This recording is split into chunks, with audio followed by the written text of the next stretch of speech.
Hello YouTube and people of the interwebs, welcome back to another Doctor Who video. Today we are joined by someone who hasn't been on the channel for quite some time. Hello everyone, I'm Evie. I make Doctor Who TikToks, sometimes try a few breakdown videos. Thanks for having me on the channel again. No worries, all links as ever will be in the description. So yeah, Evie's got an Instagram page, TikTok page, loads of Doctor Who content. Go and check it out. But why are we here? What are we doing today? We're going to be breaking down, no we won't be breaking down, we'll be doing a review of all the 3 specials and then the Christmas special of Doctor Who so far. Yeah, I guess going on to some controversial opinions, as what we've done Exactly. like 3 years ago. In that old-fashioned controversial opinions videos. But yeah, no, so obviously Doctor Who's back. Like, Russell is back at the helm of the show, which is kind of mad. And I don't think we've actually had chance to discuss this yet. But David Tennant coming back, Catherine Tate coming back, Russell coming back. What was your reaction? Reaction to the episode or the news? Just all of it. The whole whole boom. I guess it's fantastic. It's amazing that the show brought them back. I don't really have any problem. I don't really have any problems. I'm like, why did you do that? No, I think it's fantastic. So it's nice to bring them back, and then other people who maybe like lost touch with the show are maybe coming back and thinking, oh, maybe I want to pick this up again. The only downside I can probably think is that it just feels a bit rubbish for Jodie. There was so much rubbish thrown at her, and then they just brought back the 2 like, I know this is not what the producers intended, but like from an audience perspective, it's just like, this is what Jodie I'm sure she's not thinking this either, but it's just like, yeah, Jodie's just kind of been... One of the only things I was slightly cynical of is like, is this just like, let's pretend the past 10 years of the show haven't happened? It was always Russell, David and Catherine, right? But I think given the way the specials actually went, it didn't feel like that. And I felt like it was acknowledged quite a lot that this shouldn't happen. Like, why has he got this face? It's all mysterious. So I think in the end, it kind of evened out for Jodie, and it was quite nice. Yeah, they've absolutely like given credit to her season, and like obviously touched on, as we'll talk about in the specials, they've like linked up with like the Flux and like the Timeless Children episode. And obviously you wouldn't expect the show not to do that anyway. Like, imagine, like, it would absolutely it would be, I think like there would be legal stuff, like someone would be suing someone if they just completely ignored it, so you wouldn't ever expect that. But no, it is nice how they've, in terms of how they've done it, I think they've done it well. It was nice that it wasn't all just like looking back as well. It was looking forward. Like, even episode 1, which we'll get into. Let's get into it now. The Star Beast. Episode 1, I thought it did a nice job of looking forward, because obviously we have Yasmin Finney's character, and it's like, it's not just, oh, this is the Doctor and Donna. We've got, this is a new era. These are new characters. Yeah, absolutely. And the standout was representation of like more different like communities and different voices. Like, obviously, like with Yasmin Finney's character being a trans character, and not only is it looking forward, but like the way it's looking forward is like really exciting. It's just refreshing. Like, you're not getting the same, like, the show's always done this, by the way, just to viewers. Like, this is not new. Yeah, but it's like, not the first time ever.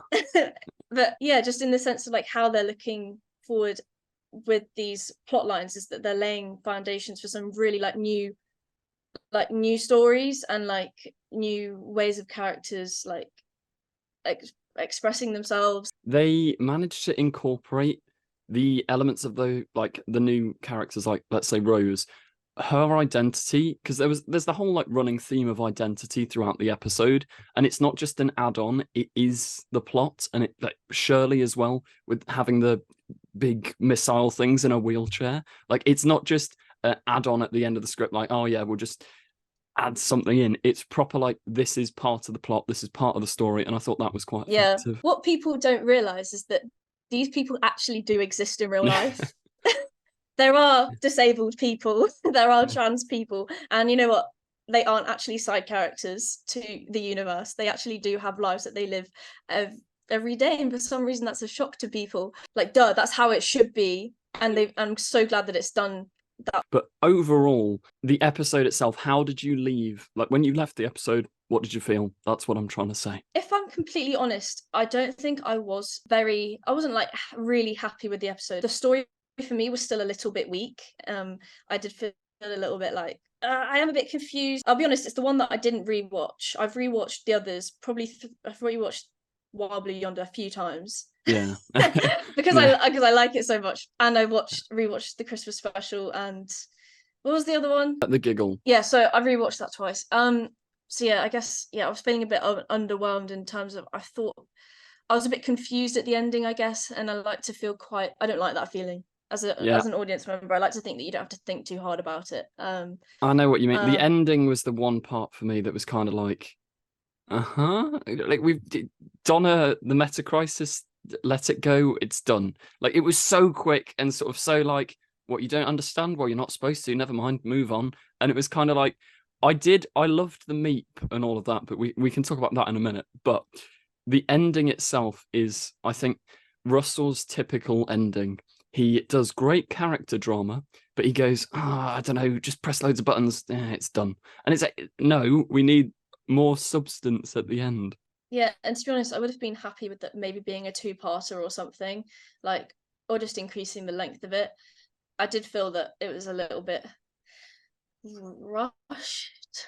Yeah. Like, I thought I didn't like how they dealt with the meta crisis initially, but the more I thought about it, I was like, but at the same time, you don't want to have to think about it to like something. You don't want to have to go to TikTok and see someone's analysis of it to go and like it. You should want to like it as soon as you've seen it. Well, at least that's how I like to consume my TV. But yeah, I completely agree. At the same time, it was nice that she didn't die. Yeah.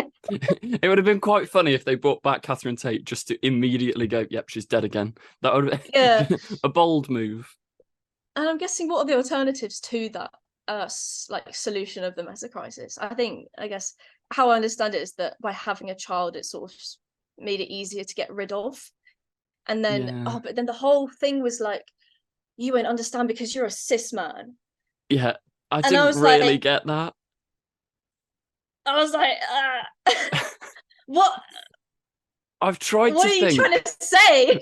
I have tried to think so many times what that ending could mean. And I've always cut, there's three possibilities, I reckon. One, it's a joke at the fact that men cannot let things go, which, fair, that's quite funny. But also, is that substantial enough? Like, there's a nice joke, but is that substantial enough to actually end that plotline? Two, is it a joke at the fact that David Tennant always says, like, I don't want to go? And they're like, you can't let it go, but we can. I don't know. And then three, if we're going really nerdy here, in classic Who, it's established that female Time Lords have more control over their regenerations. So is it that? Because why does it happen? I don't understand. I'm trying to think what social commentary that could have been. It feels like it's some sort of like political statement. This is a really far-fetched, like, but is it because, like, I don't know, like, men are always the ones that cause wars, like historically, like the men who have been in charge are the ones that cause conflict, or like, or have resulted in, like, just like, It I is don't know so what it could confusing. be. I end up feeling like I'm in like a English literature exam from years ago, where I'm trying to be like, the red door is red because, like, I don't actually quite understand. I don't know. Let us know in the comments, people. What do you think it is? Because I'm still to this day baffled by that part of it. I think that the meta crisis passing down because she's had a daughter, that's really nice. I like that part. I'm sold on that. Really well done there. Letting it go so quickly, I don't know. Yeah, I think women also hold grudges. Like, it's not like a monopoly that men hold grudges. Yeah, Yeah. I kind of get it if it's a funny joke from Donna, like just a little like, oh, playful banter. Yeah, but then it should be like the playful banter between the two rather than it being the actual resolution to like the Yes, most traumatic plot line of the show ever. So yeah, but aside I from agree. that, Yeah. what did you think of the meat and the Wraith Warriors and all of that? running around London drama. Very, very, very happy, I think, with the Meep. At first, I was like, ugh, what is this character? Like, it feels a bit like childish, or like just it's not going to be serious. But I feel like it was actually. I was really pleasantly surprised. Actually, I really enjoyed the character. I thought it was new. What not new as in from it was from the comics, but like obviously new to the TV. And I felt surprised when the Meep became like showed the Meep's true self, like of being evil. Like it wasn't like Yeah. I don't know, for me, I didn't go like, oh well, we saw this coming. Like it felt like set up. Yeah, I guess the Wrath. What was it, Wrath or Wraith? I don't know. I've been pronouncing it wrong for so many years because of the comics. So whatever they said in the episode, that's the actual one. Oh crap, the Warriors. I thought they were really good. I thought they were good characters. Like I love seeing new villains. They weren't really the villains, but yeah, it's refreshing. I thought they were. Yeah, I don't really have any problems with them. I thought that just like how they were used was great. Yeah. Did And you know the yeah, plot twist because of the comics, or did you not know? yeah, I kind of did, to be fair, because Yeah. like I'd done my research just out of interest, and like I knew that the Meat was gonna have some like I'd seen the word like genocide thrown around, Yeah. like because the Meep had committed that. So I knew that it was coming, but like I was trying to watch it from a perspective of like how are they going to deal with it? And like I felt like it was. I don't know. What did you think? Yeah. No, I thought it was nicely done. I thought the reveal happened a little bit too quick. I loved the way we saw the Doctor sort of working it out. Like there's no scorch marks on the taxi and it's a slow build up and then just, oh, to hell with this.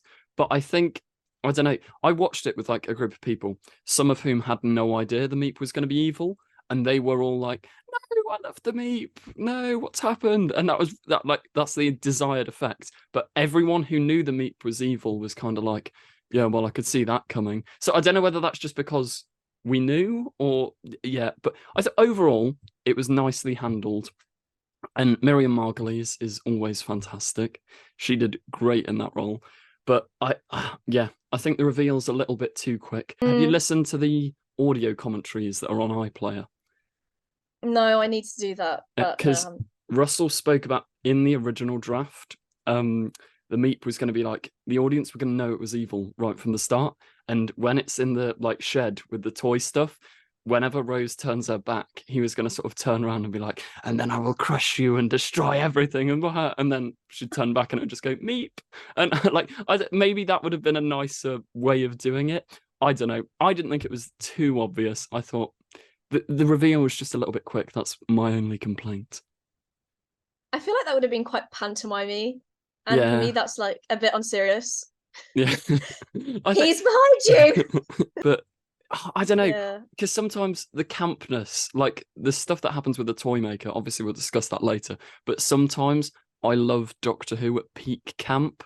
And I think when you've got a creature like the Meep, it's almost so ridiculous that if it does just sort of turn around and go like, "Oh, I'm evil," and then Rose turns around and is like, "No, I'm nice." Like that's, I don't know, maybe it would have been too much, and that's probably why it got cut. Kind of would have loved to see that because I don't know. Yeah. Special edition. In terms of the Meep, I think it's very, very nice to see Doctor Who finally have the budget to do a creature that's not like humanoid. It's not just like a small person running around in like makeup or a really tall person running around in makeup. It is just, this is because they did it with the goblins as well. These aren't creatures Doctor Who's ever really had the budget to do before. Yeah, the whole time I think everyone just sat there going, "Whoa, budget, Yeah. Disney, wow!" But at the same time, it doesn't guarantee, as we've seen, like a good storyline. Like as we saw with the ending, like it was really good in the sense that it brings new like ways of the characters interacting with like completely new like weird life forms. But at the Yeah. same time, like it's not gonna like carry the show. You need. I think though the Noble family I absolutely loved. Like every single one. And I love that Donna still feels like inherently the same character, but she's clearly a mum now, and that time has passed for her. And like Sylvia as well. I loved it. All of them, no notes. Yeah, and just Sylvia just constantly going, "No, no, the Meep's not there. Yeah, No, no, no. Actually, this is just all made up. close your eyes and you'll wake up. Like that, I thought that was quite funny. I think that might be my favorite moment, is just the hallway sequence where she just turns around and you. That was such a good moment. Yeah, I completely agree. I loved how the noble family was written. I thought it was perfect in that regard. Just the whole dynamic that they had, and like them as a family and how they interact, and yeah, it was just perfect. It was quite wholesome. Yeah. Only thing with the nobles, I thought Rose kind of ever so slightly got a little bit left to the side. Like when the Meep does the dramatic reveal, why on earth don't we see her reaction? She's just in the taxi. It's yeah. like she was like the Meep's bestie, and then he turns evil, and everyone's just kind of like, oh, let's focus on the Doctor and Donna. I think Rose should have had a little moment there where she's like, you tricked me, or obviously Russell can write it, but Yeah, something there. Yeah, we only saw Donna's reaction, which was something like, I was right, you are a monster, and there wasn't, like you said, there wasn't much else to it. I think it was all a bit rushed because the Doctor did that courtroom scene, Yeah. which was new to me as well. I thought that was great, but yeah, it was. I probably would agree with you that it was a bit soon. Yeah, we didn't see like the emotional effects of that. It was just, oh, Yeah. now this has happened, even though like Rose has built up this relationship with this little creature. Well, not relationship, like Yeah. Rose has known the Meep for like 20 minutes, but yeah, like Yeah, she trusted him. She put her trust in him and yeah. betrayed. Also, I kept wondering, and I'm still wondering to this day, does Sean know about the Doctor? Because it's never really discussed. He just sort of goes along with everything that happens, which is quite funny. But it's also like, does he know who the Doctor is? Is this his first time hearing of the Doctor? Did Sylvia be like, Donna can never remember this man? Because with that, like, I don't know. Oh, I'm guessing Sylvia wouldn't have done that because she wouldn't want to put that burden on Sean. Because then it also opens him up to a really Yeah. difficult situation. Acting like these are real people. Cancel But Sylvia. I have a feeling, I got from the one time I watched this, I got the impression that he literally doesn't, he's just like, oh, you're just like Neris's, is it Neris? Neris's friend? Yeah, yeah. Oh, that bit was so good with the whole Neris. She's been in an accident. Oh, well, I can't remember the dialogue, but I remember Yeah. that scene was great. I feel so bad for this father. Yeah, I think he just like, I think his whole like theme was just kind of just running along with it, going, oh, so you're doing that now. Okay, yeah, we're just gonna like move through the houses now and like knock yeah. walls down. That's, you know what? Just we'll roll with it. I like the Yeah, we'll bit go where with it. the bit where he's just in the kitchen, tuna madras smells nice, and then it just cuts to the Yeah. chaos outside. Like that was so good. Yeah, I think Noble Family were Yeah. probably that was absolutely the highlight of that episode. The Meep and the Warriors, they were nice, but it is about the Doctor and Donna and her family, and I think on that front, it absolutely delivered. Shall we move on to Wild Blue Yonder, which I'm assuming from what you said earlier is your favorite of the specials? Yeah, I absolutely loved it. Like I thought it was so good. I thought just it gave, I know everyone's been saying this, it gave such midnight energy. And I love midnight. And Yeah, like the fact that just the idea of I mean, even the Doctor wasn't with Donna in midnight, but the idea of like just them two. yeah, And you getting to always show off worry the that it's not, acting. yeah, and you worry that it's not going to carry because it's just them and they're not interacting with anything. But it was so oh, like for me, this is what Doctor Who is about. Like it's about like them properly scared and like navigating like nightmarish scenarios, which I felt like this was. With Yeah. them being like huge balloon sized. I thought that, see, this is the thing. Controversially, I really liked the episode, and the more I've rewatched it, the more I liked it. But I did think when watching it, is this a 60th special? It just felt like a very, very good top 5 episode of series 4 or a longer series. But I thought because the Star Beast felt rushed, I'd kind of have liked it if either you had more episodes with Tennant and Tate, or it was all sort of one big story for the 60th, so that you didn't have to rush it. Because while Wild Blue Yonder is genuinely brilliant, like the character stuff, like when they talk about the Flux and everything, that was so nice and made me feel more emotion for the Flux than I actually did during Flux. But I don't know, it didn't feel like a 60th special. And I kind of felt like it's one for the nerds, it's one that Doctor Who fans will love. But if we're trying to bring back the general public and we've just gone from the Meep and London being destroyed to suddenly, here's a nice classic sci-fi slow thing on a spaceship. But I don't know whether that's me worrying about the optics of the show too much. What do you think on that? I mean, I'm not 100% sure if I completely agree, just because, like, I don't know. I have to speak to someone who doesn't like Doctor Who, but I would say that, like, if you're a person who isn't a fan of the show, I think you want to be like. There's so many different criteria we could use for this. So, like, if they've seen the Star Beast and the expectation is that they want to watch the 3 specials, then yes, it's probably failed in that regard because it feels a bit out of place. But maybe if you're someone who hasn't watched any of the other specials as a standalone thing, it's like a great piece of TV. So it really depends on like what we're assessing this on. Yeah. So because like you could make the point that like someone who's not watch any Doctor Who and sees that, I think that would be quite entertaining. Like, it's really creepy. I guess it all comes down to what you expect, like what the expectations are. Like, it's a really big question. Yeah. No. And it depends what they're trying. If they want to get more viewers, you're trying to get new audiences whilst retaining the older audiences, and maybe that was serving a purpose of the old audiences. But at the same time, I do think that new people would have been like proper impressed with that. But maybe I'm just really biased. I'm in the minority here. Like, we did like a Wild Blue Yonder review when the episode came out. Everyone was going like, yeah, it's great. And I was just, it was really good, but, and everyone just shut up. But I don't know. I think this is just a problem that I seem to be the only one that has this problem. And I'm sure everyone else is right. I'm just stubborn.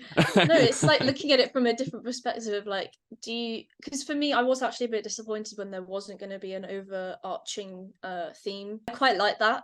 Like if they're laying the seeds for something later on and it's like, oh, it's building up to something, like what's going on. And so yeah, I was a bit disappointed, but so in that regard, I would agree. Like if the role of it was like a 60th special, then yeah, it's not serving that purpose. But as a standalone episode, I just thought if you forget the context, putting the whinging aside, it is Tennant and Tate at their peak. The acting and the little character moments they have are genuinely so good. And I know I mentioned it a minute ago, but can we discuss the little bit where they talk about the Flux and all of that? That is probably one of my favorite moments throughout the entire course of those specials, if not the best moment, is just the look on Tennant's face as the fake Donna is sort of, oh yeah, look, you don't know where you're from and you caused the Flux, and then to realize that she's not real Donna. That bit was so good. I feel slightly guilty in appreciating how good that was because it slightly also reflects badly on Jodie's era at the same time, because in that 1 minute of TV you felt more emotion for that event in that one scene than like, so it's a shame, but at the same time, like, it's really good to see it being treated as like, oh my god, this is actually affecting the Doctor. This is actually like a really big deal. It's not just like the nightmare of like an alien life form, like, which you don't get in the real world. It was like actually being faced with a traumatic experience and have someone like ask you questions about it and like watch you emotionally break down. Like, that's something that can happen in real life, and it's a horrible experience. So like in that sense, that is like really scary and emotionally, I don't know, just like just you're just like, oh, I just want to like cuddle you and tell you it's gonna be okay moment. It's the moment where he's just smacking the wall. It's like, wow, it's all properly. And I think it does, as you say, it really nicely carries over from Jodie's stuff. I think it also recontextualizes her seeming to not care about the Flux, because in Eve of the Daleks, Dan goes like, oh wow, we fixed it, and Jodie's like, yep, fixed it, moving on, and they never really talk about it again. But recontextualizing it to say she was just burying the emotion and trying to move on, I think that was like a very nice idea from Russell. Yeah, absolutely. I think it was much needed, very much needed. Otherwise, that you're setting up the rest of Shooty's series to be, I don't know, just not have any meaning. So Yeah. it was perfect. Like, it's just good that it's been, I've said this like a million times, but it's being treated as it should be, and it's, yeah, written well. And I enjoyed that scene a lot. And yeah, as I said, like that's what is the fear moment for me. It's like those moments, not just like those characters being weird and like, oh, we don't know what they are, like they've come from the edge of the universe. It's like, no, like he is being like taunted, and like that is what is making them like lose against the hostile action. Like the more they think, the more they're like emotionally challenged. Like that is like, I think it was we'll censor it. I thought the use, because obviously it's the one thing the Doctor can never do. Like if you see a weeping angel, don't blink. But the one thing the Doctor can never do is not think and not use his brain to work stuff out. And the fact that him working it out is what causes the aliens to work it out. That was really, it was almost Stephen Moffat vibes of like taking something of the everyday and turning it into like, you can't think now. You can't even think, otherwise the alien will get you. Like that was really nice. Yeah, just the whole we've got a little list now. It's like don't touch water, Yeah. don't blink. Don't think. There's loads of Don't don't breathe. think now. Don't breathe from deep breath. There's Yeah. what else? There's probably like don't speak Yeah. somewhere. Probably just don't But do anything in the Doctor Who universe, otherwise you'll die. but yeah, it was like what people were saying on one of my videos, like it's like the "Are you my mummy?"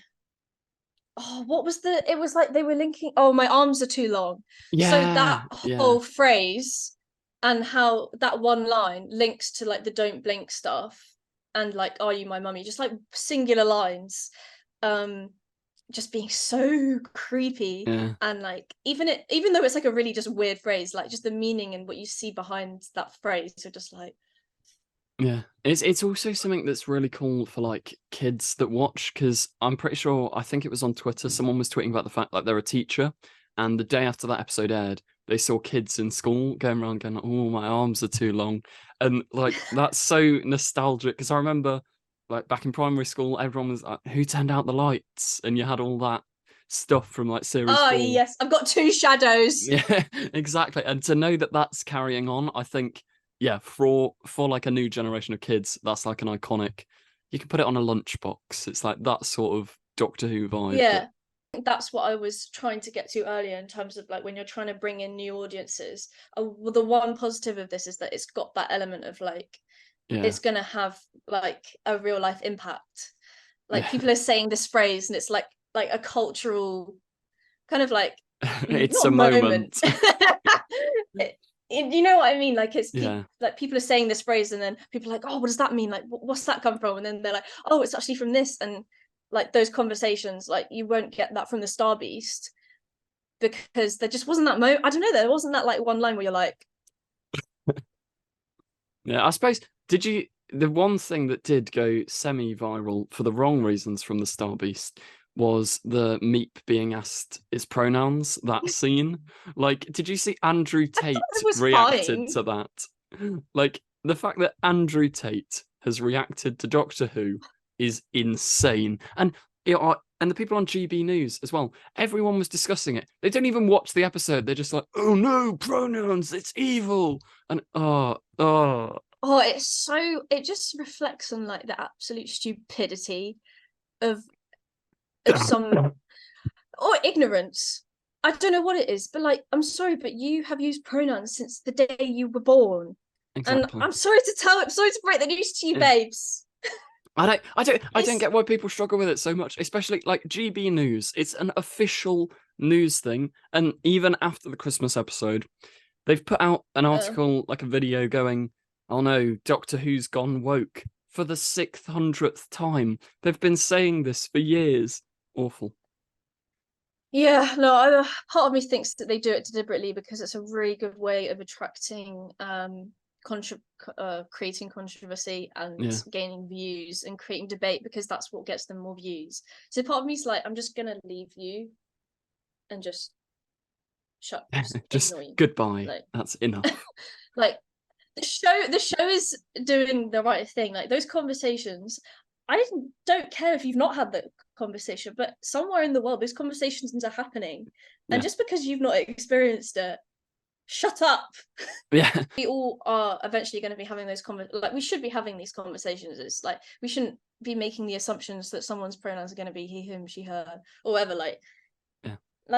It's just a nice thing to do, to not Yeah. make And also I assumptions. It's thought it was it yeah. wasn't even just done in a way, because I could kind of understand it if people felt like, oh, they're taking a moment out of the episode to like educate people. It wasn't done like that. It was naturally sort of woven in, and then they make a nice little joke. Like the doctor's like, oh yeah, I do that, definite article. Like that was, it was nicely done. It wasn't forced. It was like a solid piece of, oh, but we'll move on because we've been very Yeah. sidetracked. Let's go into the giggle. What did you think of David Tennant's final episode again? That's probably not his actual final episode. We'll be there like in our 80s, like doing a controversial opinions video. That's if I hope David Tennant's alive at that point. But anyway, let me think. I was quite disappointed actually with how the episode was paced. I liked the ideas. I thought that the ideas behind the episode, Yeah, great. I like the idea of the toy maker. I like I like the idea of the gun on like the unit. I like the fact that the Doctor's gone into unit and like being part of the team again. That as an idea, as a concept, like the huge gun, the giggle as a concept, how it invades everyone's like minds and it's like turning everyone crazy and making everyone think that they're right. Fantastic, great, good political commentary. yeah, But I thought that I just I wasn't I didn't enjoy it that much. Like I thought the pacing was really off, and I felt like I was jumping around. Like one minute they were going through like a really like horrible moment inside the toy maker's shop where they're like going through the doors and they can't find each other, and then they're like facing like some really horrible puppets, and then yeah, suddenly they're kind of thrown back into unit. And I don't know, like other people said that they absolutely loved it, but personally I just thought it was a bit not rushed, but like I just like, oh, suddenly here now. yeah. Oh, I think suddenly that's, now he's got the gun. and then boom. Oh, now it's regenerating. Oh, by Yeah. generation. It's difficult because I really liked the episode. I get what you mean pacing wise, and I think like I was touching on it earlier, but one of the things that bugs me is all of the stories apart from Wild Blue Yonder. Like, well, there's only two, but those two stories, they're so quick, and they could have explored them so much more. And I feel like you needed like a either use all three episodes to explore those two stories, or do slightly more specials with Tennant and Tate. Because you could have always done Wild Blue Yonder with Shooty and Millie in like a later season, and I think it would have almost fit better there rather than trying to cram in so much to 3 episodes. Because as you say, the ideas were so cool, like the puppets, the toy maker in the shop, like all of that was so good. But then the giggle just sort of gets solved midway through the episode and they leave it, and it's kind of like, hang on, what's going on here?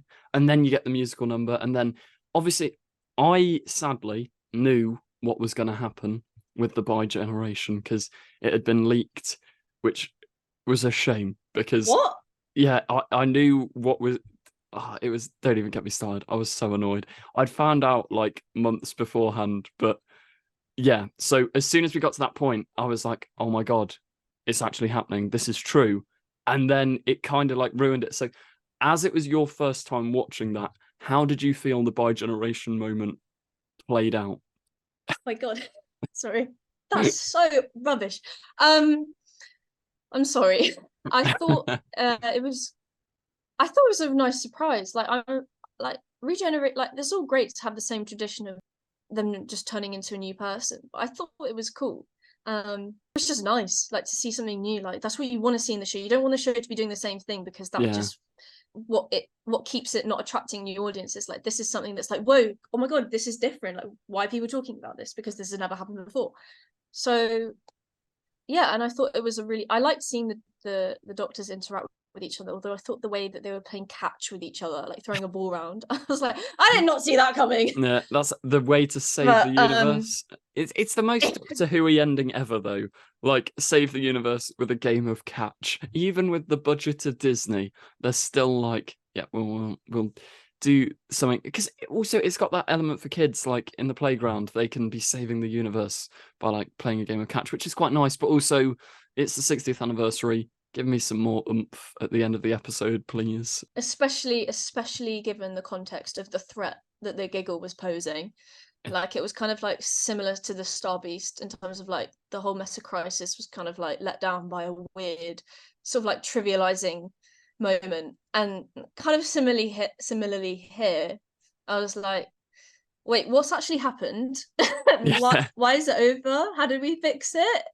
Yeah, it was. I don't know. It was good. I really liked that episode, and I think it might be my favorite out of the specials, which might be somewhat controversial. I don't know, but Okay. the toy maker, I think, is what really elevated it. I think he's one of my favorite villains Doctor Who has done.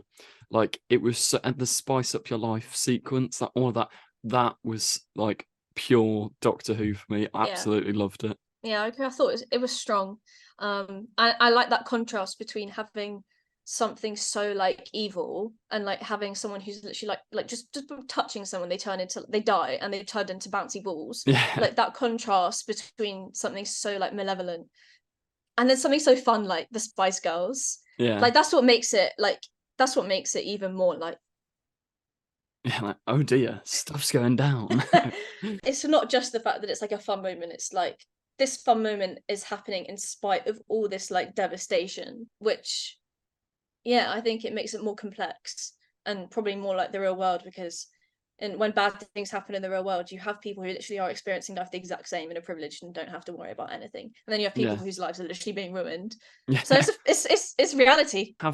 Because he's almost like the perfect foil to the Doctor, because the Doctor's always like, oh, look at humanity's good qualities. I love humanity. And then the Toymaker's like, they're horrible. Look at everything bad they do.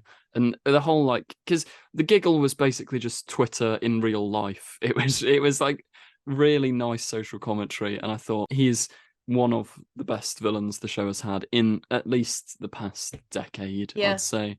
Yeah, I agree with that. I think he was really like terrifying, a really like complex character, and I'm just annoyed that the ending was a bit. Yeah, it was just it's as I said at the start, Russell, because even the church on Ruby Road, which we'll discuss in a minute, but the ending is always so like, and the day was saved. But here's some character stuff. It's like, we need plot stuff and character stuff, and then it works, not just one or the other. But yeah, I suppose we could transition this into talking about Shooty, because obviously that's the first time we see the 15th Doctor. What did you think? Amazing. Yeah. Absolutely the Doctor from the moment he spoke. He's just great. Like, Yeah. there's nothing wrong with him. He brings something new. He's got his own personality. It's like so sassy and like kind of like Capaldi at the same time. And yeah, I love not to love. the line as soon as he said, I have bi-generated. It's a myth, but I've done it anyway, or whatever. Like that, as soon as he said that line, I was like, okay, yeah, there's the Doctor, which is really, really nice, because often you're kind of like with the 11th hour, you wait till Matt Smith says the basically run, and then you're like, okay, he's the Doctor. But Shooty, I feel like right from the start, you were like, oh my god, okay, this guy is the Doctor, and I thought that was handled really nicely. Yeah, absolutely. The acting he is a fantastic actor, and like he really owns it. Like, he makes it his own, Yeah, and like you don't feel like it's any old style. Like, it's just him. yeah. I think the only part I thought he didn't do 110% in the Giggle was, and I don't even like the scene that when they're in the TARDIS and they're just naming all these old companions, and like, it's not Ooh, Shooty's fault, yeah. but I kind of got the vibe Shooty was just sort of who the hell are these people? We've got, I don't know, Adric. Yep, Adric. That was sad. Like he was just, and he has a line where he's like, "Sarah Jane is gone. Can you believe that?" And it's kind of like, oh, that did not hit. Like, I get we're supposed to be like, no, Sarah Jane, and it's so like it's a nice tribute, but it just the delivery of it and it's just everything about that scene. It felt a little bit cheap, almost like Russell's kind of like, oh crap, this is a 60th special. Do you remember all these characters? Yeah, yeah, I would agree with that. And but I do think the strength of that part was when he was able to like comfort the 14th over it. Like I Yeah, thought that was nice that they could like share that trauma yeah, and like the doc, like I don't know, like having being comforted by like the 15th Doctor must have been quite, I don't know, like liberating in a way. yeah. I Um, thought it was a nice ending for Tennant as well to finally, because everything from his original run is so sad at the end. For him to find, because you go from the Runaway Bride where he refuses to go into Donna's house and have Christmas dinner, to the final scene of them two being him as part of her family sat round having dinner. I thought that was like, it's not where I necessarily thought the characters would go, but it's what was right for the characters. I think it could have. I think I'm happy with that on paper, but I just think it could have been longer and like built up a bit more Yeah. to that. I just wish that it had more like screen time to like really, because it's supposed to be like really emotional and like building up to him finally like feeling he can like just stop, take a moment. Yeah, I felt like that great conceptually, Yeah. slightly just rushed. I don't know. Yeah. No. It's all subjective. I think that is the biggest problem with the 60th. It's apart from Wild Blue Yonder, everything's so quick. It's just like they don't have time to Yeah. do it all. So it's just this one, this one, this one, this one. But let's usher in a new era. The Church on Ruby Road. What did you think? Okay. I thought it was pretty good, pretty solid.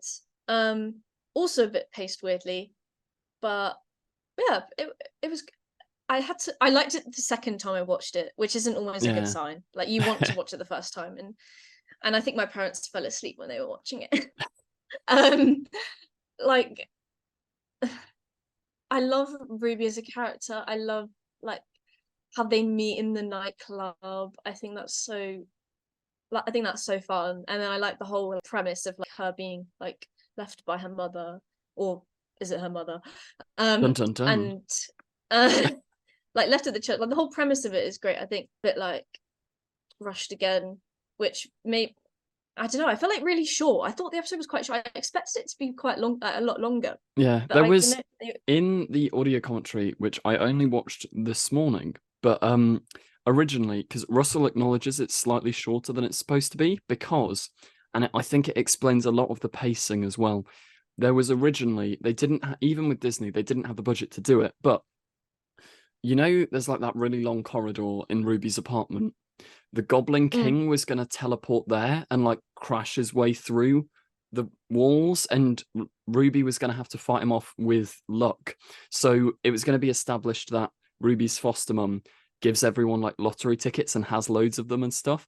And Ruby was just going to keep doing scratch cards until she got a lucky one and won like £10 and then showed it to the Goblin. And like, I think that would have been such a fun sequence, but obviously they didn't have the budget to do that in the end. So they had to get rid of all of that and then just replace it with the crack in the ceiling. And I feel like if they had the Goblin King there, it would have made the episode 10 times better. yeah, that is such a shame. What? Yeah, That would have been so good. I know. I feel like Disney, Oh come well. on, Disney. You should have just given them an extra however many £1,000 they needed to do that. Just for the You fan. gave them a big, huge like pirate ship boat in the air, like Exactly. the huge goblin ship. You can. I'd rather not have all the shots of that ship and have Yeah. that. Like, I don't care what the ship looks like. Yeah. I know that they're on a ship and it's in space, and I know like I because I know you need it for the ladder scene. So, but yeah, Yeah. that It's that would just a have upped it shame. for me. Yeah. Also, what did you think about the musical number and then the Doctor and Ruby singing their way out of trouble? I thought it was good because like you always expect in a moment where you're face to face with the villain, like you're going to talk your way out of it. But for them, Mm, like their language was in that moment they were singing, and like the yeah, only way like to get out of that situation unharmed was to sing out of it, like yeah. that without getting like caught by the goblins or then like tying them up or whatever. So like it wasn't just like a silly Doctor Who thing. It was literally like a strategy. So I feel like people were failing to see that it was a strategy to get out. Like it wasn't just a silly, oh, I'm gonna like put a musical in Doctor Who. No, it had a purpose. Like they didn't just sing because they wanted to, Yeah, I you thought know? it was so. I absolutely loved it. It was so good, and because obviously we'd had the Goblin song released before the episode, the bit with Shooty and Millie, that was like just him escaping, them grabbing the baby, all of that while singing. I thought was really nice. The one thing I do think with the Goblins, though, minor nitpick, they should have been more physically interactive with the Doctor and Ruby, because you never actually see them, like, even if like Ruby like kicks a goblin away from her when they're trying to escape, just something little like that to make them feel a little bit more real.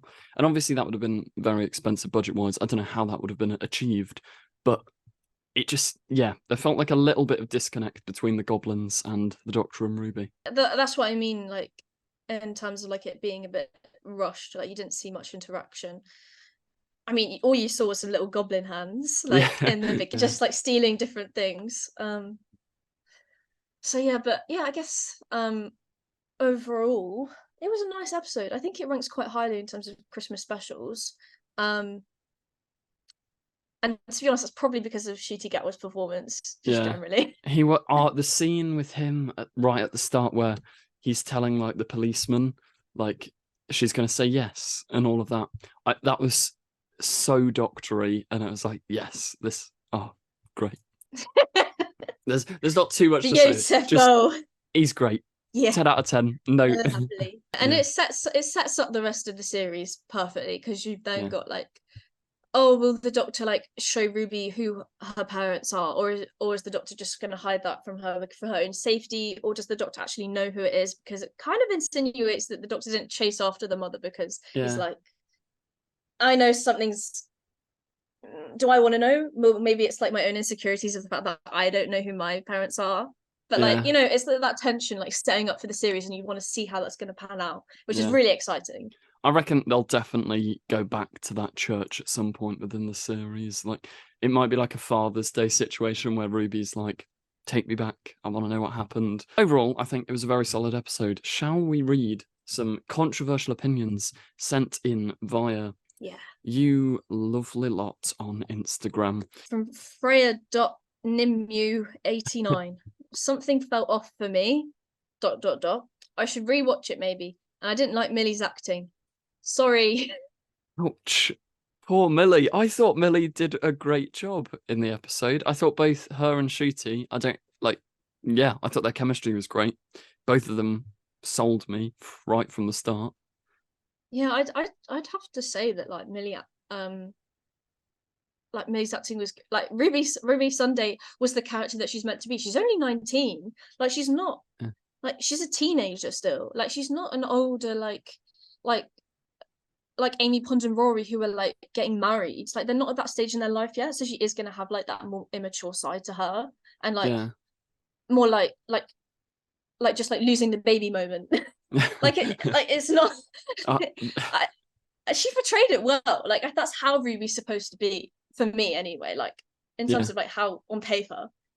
definitely. I also think, side note, but it's terrifying that the current Doctor Who companion is younger than us.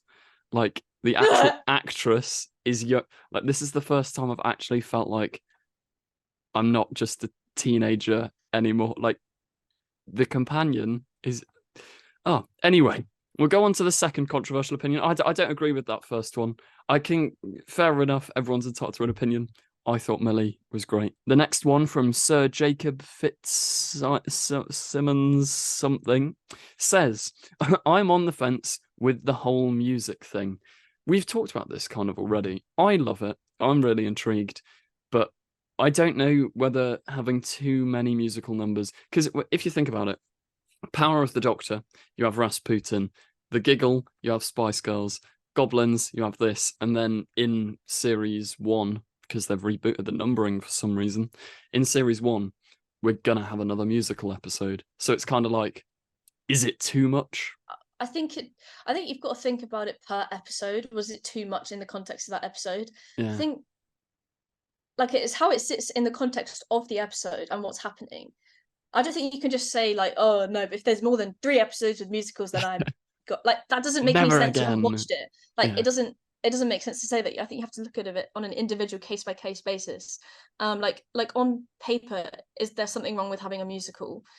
No, because it depends exactly how it's done. You can have some musicals that are like annoying as hell, and then some that are like really cool and tell a story in really exciting ways. So for me, it's like how it's done, how it looks in the context of the episode. So in the Church on Ruby Road, for me, it was good because it was a way of, as I said, it was a way of escaping and a way of, yeah, like just they didn't want to die. And they want to save the baby. Yeah, no, I loved it. And I actually am up for more musical Doctor Who stuff. I think it's the show lends itself to that kind of, like as I said earlier, I love over the top camp Doctor Who, and you can't really get more over the top camp Doctor Who than musical numbers. And yeah, I think that's great. It really depends on how they, like for me, like La La Land, like when they break out into a song in that, I'm like, oh, this is amazing. Yeah. But then there's other like films that break out into music and I'm like, Stop. it feels really forced. Yeah. So as I said, like with the Beatles, great, go for it. With Jinx Monsoon, slay. Slay, you heard it here first, guys. But yeah. The leaf crowned kid said, okay, I don't know how to feel about the Doctor clubbing. What do you mean? I agree. Doctor, no, see, controversially, I think it's too normal of a human thing for the Doctor to do. Maybe it's just because I'm biased because Capaldi's my favourite Doctor. The Doctor's, the Doctor can't be dancing. The Doctor's at the side, like drinking apple juice. Like Matt Smith always spits out the alcohol. I feel like I don't know. The Doctor to me is always that sort of like, they're too socially inept to do normal things like clubbing because Shooty looks cool. Like when he's doing all of that, it's like, oh my god, I want to be best friends with that man, rather than like, oh, that's a weird alien doing some weird stuff at the side of the room. Like, do you know what I mean? I kind of get where they're coming from, but also in the context of the episode, I think it works nicely. I think it's really good because you can't have this. You can't have the same template for every Doctor because it just gets boring. Like Jodie was socially awkward, and like eventually it just did get a bit boring because you were like, right, Graham's talking about his cancer, and you've just gone like, oh, I don't know, and like Ryan's trying to have a conversation, and Jodie's like, it's not my problem. Like, it's like that trope can, I don't know. I feel like it could get overused, and if there's a way to like humanize him. I'm respectfully disagreeing. If there's like a way to use if there's a way to use him that like humanizes him, not humanized, but shows that he's got like he's better at some things now than he was at others, and maybe he'll like be worse at some other sort of characteristic, and like maybe because he's clubbing, it shows that like maybe he is social, like has a bit more social skills, which is cool, or like he's trying to like engage more of his like fun side, because other like parts of the Doctor are like, oh no, I've got to go and like save the world every day, whereas like Shooty's like, no, I'm just gonna hit the club. And I suppose as well it makes sense off the back of like the whole him going through the therapy with the bi-regeneration. Like this is a Doctor full of life now. He's off doing things he's never done before, and he's got the freedom. He's not weighed down by, oh no, I'm the Thomas Child. He can just go clubbing and enjoy it, which yeah, I suppose I kind of like it. I'm still 50-50. I always love a socially awkward Doctor who stands up. Maybe that's just, it's relatable. Yeah, exactly. It is relatable in that way. Too relatable there. But our next comment from Jack Amigo 16 is Wild Blue Yonder was the worst, and Church on Ruby Road was better than all of the 60th. Ooh. No. No. I loved it. I The loved it. This is my first, favorite. I don't know. I might actually, because obviously we'll rank the episodes in a minute, but I think in terms of sheer enjoyment, I did actually enjoy Wild Blue Yonder the least out of the four, which I feel like is wrong to say, but I think that might be right. But I don't think the Church on Ruby Road is better than all of the 60th. I See, don't agree with the second half. I agree with that. I think the Church on Ruby Road was better than the Star Beast and the Giggle. Yeah. So, agree, disagree. Interesting. That's I'm now. Oh, I don't know. I'll see. I'll make up my mind by the end of the video of where I'm going to rank all of them. Stock Dr. Rory says Biogeneration is an okay idea, but they did nothing with it and it kind of sucks. Oof. They did something with it. Like it meant that like the doctors could speak to each other, as we like touched on earlier. Like they could be there for each other. But yeah, they just played catch. Apart from that, so I probably would agree with that a little bit. I think it needed a lot of the bioregeneration stuff is kind of left up to interpretation. They don't fully lay out. Obviously, it would be boring if they just stood there and went, "This is exactly what happened." But I feel like we needed a bit more of a picture of what it means and the long-term consequences. Because are there now just two doctors running around London? Will Tennant regenerate into Shooty, or will he regenerate into someone else? And how does that all work? And then there's all the, I don't know if you've seen the waffle that Russell has talked about in the behind the scenes audio commentary, where he was like, in his canon, he says, at that moment, every single doctor ever to have regenerated will have split. So there'll be a version of Tom Baker that wakes up at the Logopolis Tower, and then there's David Tennant from the End of Time. He'll wake up in his TARDIS. And I don't know if you've seen Tales of the TARDIS. Have you seen all of those mini things? Well, that's why all those classic doctors are back, because the idea is they've all splintered from their regenerations, which is kind of shatters the entire canon. And thankfully, it's not said in the show, but I don't know. It's a bit of a mess. This is news to me. I'm just on Twitter too much. I assumed everyone knew this. Well, yeah, with that in mind, I don't know if that's the case, then that should have been made a bit clearer in the episode. So yeah, I agree with the comment in that context. Yeah, it just could have done a bit more with it. It wasn't a bad idea, and I do like the way it played out, but I feel like it needed more oomph. It needed more explanation than it actually got. Boktor Flux, interesting name, says, I enjoyed all four, but I did not feel the 60th specials. No, I'm reading this wrong. But I did feel like the 60th specials did not feel like a celebration of the 60th. Got there in the end. I agree. It's what I said earlier. I think, I don't know, that doesn't necessarily mean do every Doctor ever have Matt Smith come back, but it felt like this is David Tennant and Catherine Tate. They were great, weren't they? And remember all these companions in the final scene? Never mind, done. Yeah, honestly, I think the scope for what you can do, that's just so much. I'm quite happy overall, actually, because I feel like you got a taste of what Doctor Who can offer you. Like, it can offer you midnight vibes in the Blood Blue Yonder. It can offer you something really, like, really complex narratives in, like, the Star Beast and the Giggle. So for me, it was like a taste of each thing.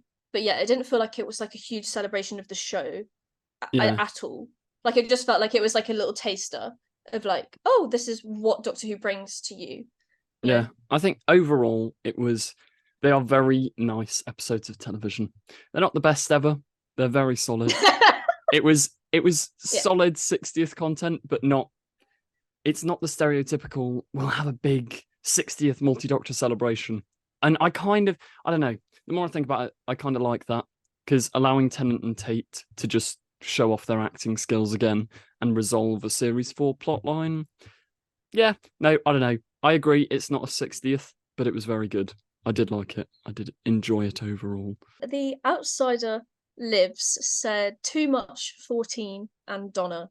Needed more old faces. I guess that links in. Yeah. If they just brought like Matt Smith back for the sake of bringing him back, for example, it'd be pointless. Because, like, I feel Power of the Doctor, Jodie's final episode, like Tegan and Ace were brought back for that. For what reason? They were just kind of there. And I'd rather have a story that Russell knows how to write and wants to write than him feeling obliged to bring back random old faces. I agree. You shouldn't just do it for the sake of it. It's like anything, any character you ever write. Don't do it for the sake of it. It's got to have meaning. So, and some sort of purpose in the episode. So, yeah, I don't know what you have like David Tennant and Catherine Tate. They are like huge names, huge. So like, yeah, they're arguably from Doctor Who's most popular era ever. So I think, I don't know. I get why people would be a little bit like, it's just Russell fan service, but also it's great. Russell fan service is really fun. So I don't know. I don't mind it too much. Russell T Davies forgot how to write Doctor Who. I do not agree. I think that's very harsh. Russell was great in these episodes. Not always perfect, and the endings are still a bit like, but I think he still knows how to write Doctor Who. What does that mean? Does that mean it's not following the template of old white man enters the TARDIS and has a attractive white woman with her, and she screams and, oh, help me, save me? Like, is that the problem, that it's not that template? Or are you talking like, I don't know how else to interpret this comment. Yeah, it's difficult because is it because the writing is bad or what? I think that I'm assuming in good faith that they are just saying they did not enjoy the episodes, but I don't know. I think it's still Russell T Davies Doctor Who. I think it feels very Russell. Like, as I say, it does. The endings. I know I keep banging on about the endings, but I'll keep banging on until Russell changes them. But yeah, I thought it's not perfect at all. It's not like he's come back and just everything's perfect and we've gone back to 2008. And it was good though. I think solid Doctor Yeah, like Who. you can't expect that. You can't expect it to go back to the way, like, to just follow on from series 4. I don't know. I'm not sure. I don't think he forgot to write how to write Doctor Who. It was different, and that's part of the show. Like, the show's going to be different. Like, it's going to maintain its like little core tropes of like companion, Time Lord, but it's got to do new stuff. Otherwise, it won't survive. Yeah, it needs to evolve. Otherwise, the entire thing just collapses and gets stale. But I think, that is our last controversial opinion. So before we wrap up the video, what would you say? Let's go from the bottom. What would you say is the fourth best or the worst special in your opinion? Oh my god. Probably the Star Beast. Fair. Just the ending. Yeah. I don't know, because I really loved like all the characters and it was really good representation. But like the ending, I was like, yeah.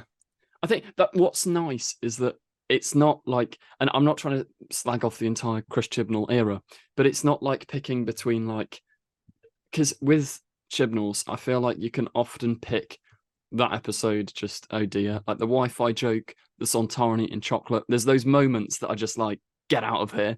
And there wasn't really any of that with this, which was quite nice. And don't get me wrong, there are still like, I do love a lot of the Chris Chibnall era. I like the things it explored, but all of these episodes are really solid. So it is difficult to pick a bottom one. Are you going with Star Beast? Yeah, what would you say? I think I might actually go with Wild Blue Yonder, which is surprising, but I genuinely think I might. I adore Doctor Who when it's set on Earth, which that's a controversial take within and of itself. But like the space station stuff, cool. Because I'm a sci-fi fan, but also I love soap opera-y Doctor Who. Like there's EastEnders, but with aliens. That's banging. I love that. And I do love that. Yeah. So I'd say Wild Blue Yonder I put in fourth place, which it feels really harsh because it is a really good piece of TV and I do genuinely love it. But I would probably, Wild Blue Yonder at 4th place. What would you put 3rd? I think I've decided overall, actually. Okay, so I'd have 3rd as the Giggle, and Fair. the 2nd would be the Churchill Ruby Road, and then 1st would be Wild Blue Yonder. Fair. No, yeah. I'm still trying to make up my mind. I'd go. So it flowed perfectly as soon as I Yeah. decided what would come 3rd, because I knew that Wild Blue Yonder was Yeah. going to be my top one. Once it clicks into place. Star Beast, I'm going to put 3rd. So I'm going to go Wild Blue Yonder, Star Beast. Ooh.